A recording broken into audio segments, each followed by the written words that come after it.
Salut à tous, c'est Johan et aujourd'hui je vous ai concocté une petite vidéo spéciale qui brisera 10 rumeurs totalement fausses qui circulent sur Disneyland Paris et qu'on a beaucoup, mais alors beaucoup trop laissé dire et le temps de la vérité est venu.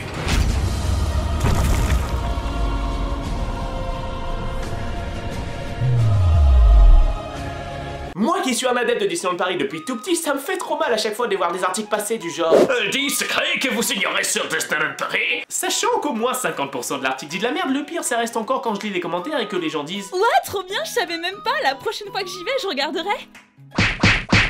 Je patauge dans l'imbécilité. Mais ne vous en faites pas, je suis là et pour la toute première fois dans le monde universel interplanétaire, sur cette chaîne, je vais rétablir l'ordre dans la République.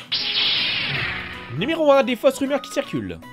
La tasse violette, elle tourne plus vite que les autres. C'est faux bordel, la tasse violette ne tourne absolument pas plus vite qu'une autre. C'était peut-être le cas il y a un certain temps, mais maintenant la maintenance est venue toutes les resserrer et c'est devenu une attraction dans laquelle on se fait littéralement chier. Donc maintenant, lorsque vous irez dans cette attraction et que vous irez tranquillement vous asseoir dans votre tasse, vous pourrez admirer au loin la foule de gens qui essaient de se précipiter et de se battre pour absolument avoir la tasse violette qui est la même que les autres. Et puis en plus des tasses violettes là-dedans, et ben il y en a 3. Alors fermez vos gueules. Numéro 2.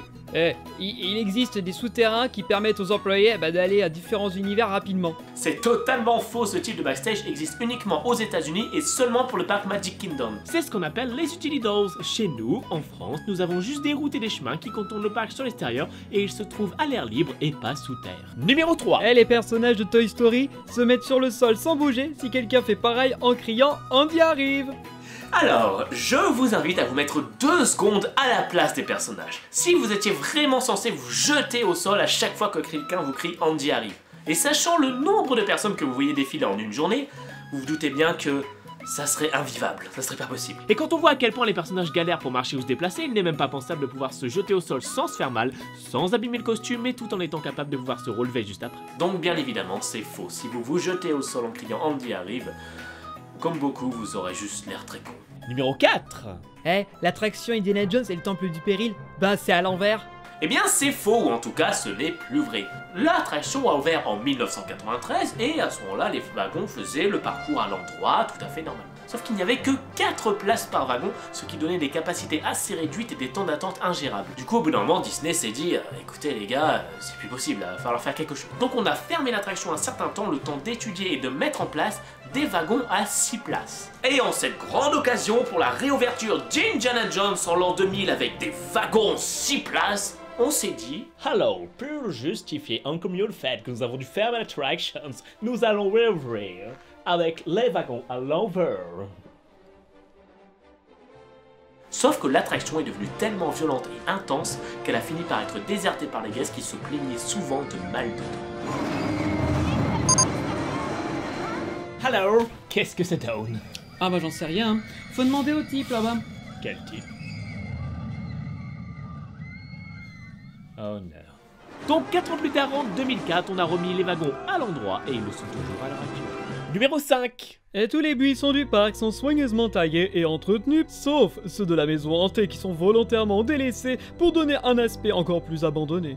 C'est faux mes amis, à Disney on soigne tous les détails, surtout quand on veut avoir un effet désentretenu. Vous allez quand même pas imaginer qu'à l'intérieur de Phantom Manor, ce que vous appelez tous maison hantée là, qu'on a lâché les araignées pour qu'elles tissent des toiles sur le décor, ou qu'on a attendu ici que le plancher s'effondre de lui-même, ou encore qu'on a vraiment laissé un bateau naviguer ici dans le but qu'il s'échoue pour faire une épave en guise de décoration. Comme tout le reste de la verdure de Disneyland Paris, les arbres de Phantom Manor y compris sont également entretenus et peut-être mieux que les autres car pour l'équipe de jardinage, il paraît qu'il est beaucoup plus difficile d'entretenir un effet désentretenu, contrairement au reste du parc où tout doit être droit et carré.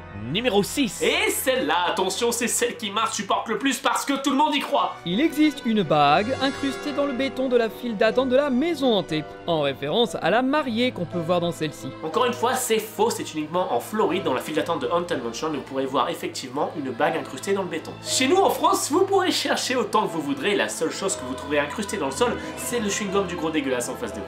D'ailleurs, si vous observez la mariée dans l'attraction, vous verrez qu'elle figure avec son alliance qu'elle a autour du doigt. Numéro 7. Il existe une chambre secrète très luxueuse tout en haut de la tour du château dans laquelle on peut dormir si on est très riche. C'est faux, il n'y a absolument pas ça à Disneyland Paris, c'est uniquement à Walt Disney World en Floride.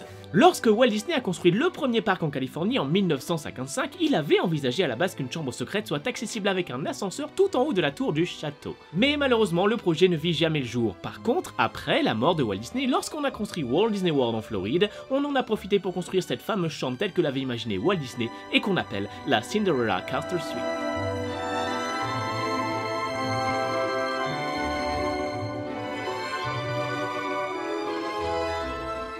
A la base, cette chambre était utilisée pour des familles qu'on avait tirées au sort et à qui on proposait d'y passer la nuit.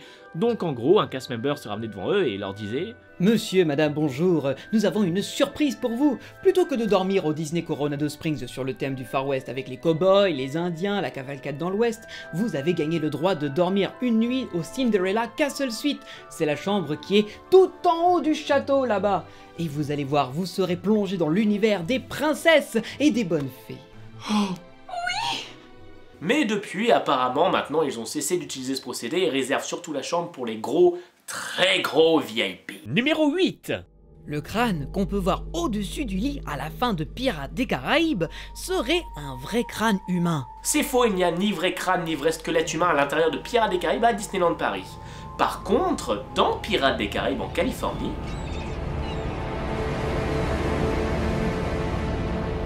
au moment de la scène du chien et des prisonniers, on a bel et bien foutu un squelette humain au sol, plus qu'à l'époque de la fabrication de l'attraction, c'était encore légal de faire ça. Et c'est plutôt dégueulasse car l'intérieur des yeux du crâne ont été peints en noir pour donner de la profondeur et le squelette est recouvert avec un vernis et des produits spéciaux qui empêchent le pourrissement, les moisissures et le dégagement de mauvaises odeurs.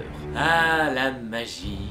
La vraie question qu'on peut se poser du coup, c'est qui était cet homme ou cette femme qu'on a utilisé pour décorer une attraction? Quel âge avait-il? Comment était sa vie? De quoi est-il mort? Tout ça, pour l'instant, on ne trouve aucune information là-dessus.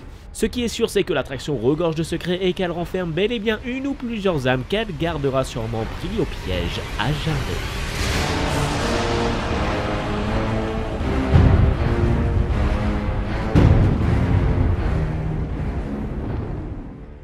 Chez nous, à Paris, dans Phantom Manor, on peut voir au sol un cadavre de chat et un squelette de cheval qui ont la réputation d'être des vrais cadavres. Ça se passe vers la fin de l'attraction, au niveau des catacombes, et je ne vous montre pas exactement où c'est pour que vous puissiez trouver par vous-même lorsque vous irez. Et aussi parce que c'est dégueulasse. Certains employés vous affirmeront que ce sont des vrais, d'autres que ce sont des faux. Donc au final, la seule chose qui est sûre à Disney, c'est que chacun croit détenir la science infuse. Numéro 9. Alors ça, c'est pas un truc qu'on peut lire sur des sites, mais c'est quelque chose qu'on trouve trop souvent dans l'imaginaire collectif. Les employés qui sont dans les personnages du parc et de la parade, n'est-ce pas, sont des étrangers en situation irrégulière ou des pauvres mecs qui n'ont pas trouvé de boulot, n'est-ce pas? Et ils sont payés au strict minimum. Bah oui, qu'est-ce que tu crois? C'est même un sujet qu'ont abordé plusieurs humoristes. On a entendu une petite voix qui est sortie du masque de Mickey et qui a dit « Oh, trop fort, Gad Elmaleh, je peux avoir un autographe !» Tout à l'heure, j'étais derrière Tigrou, j'ai crié « Youssouf !» Il s'est retourné. Eh bien c'est faux et c'est une rumeur assez moche d'ailleurs et même plutôt méchante. Les employés qui vont jouer les personnages des parcs, ils sont sélectionnés avec énormément de soin et beaucoup d'attention quant à la qualité de leurs prestations. C'est surtout pas ce boulot là qu'on va filer à des premiers venus. Interpréter un personnage demande un vrai travail de comédien et souvent de danseur. Et de manière générale c'est un métier qui requiert beaucoup de performance artistique et qui est donc loin d'être à la portée de tout le monde. Numéro 10. Il y a toujours une heure d'attente à chaque attraction. Disneyland Paris est le lieu touristique le plus visité dans toute l'Europe, donc c'est vrai qu'il y a du monde. Mais comme tous les lieux touristiques, il y a des périodes de grosse affluence et des périodes creuses. Et il est fortement probable que les personnes qui propagent ou qui valident cette rumeur sont des gens qui ont organisé leur séjour comme des prêles en sautant dans la merde les deux pieds joints. Pour ne pas avoir de temps d'attente à Disneyland Paris, il y a des règles très simples comme jamais en week-end et jamais en période de vacances scolaires. Si vous y allez en dehors de ces périodes-là, vous avez de fortes chances d'avoir des attractions qui tombent jusqu'à 5 minutes d'attente presque toute la journée et pour presque toutes les attractions. Et les meilleures périodes de l'année sont ceux entre deux saisons, lorsque une saison est terminée et que l'autre n'a pas encore commencé. Là, ce sont les vraies périodes creuses. Et si vous avez téléchargé l'application de Disneyland Paris qui vous permet de voir tous les temps d'attente en temps réel, eh bien jetez-y un œil de temps en temps tout au long de l'année et vous pourrez repérer facilement les périodes creuses des périodes lourdes. Et en ce qui me concerne, je vais dans le parc environ une fois par mois, mais à des moments très précis de manière à ne jamais attendre plus de 15 minutes pour une attraction. Et oui, c'est possible.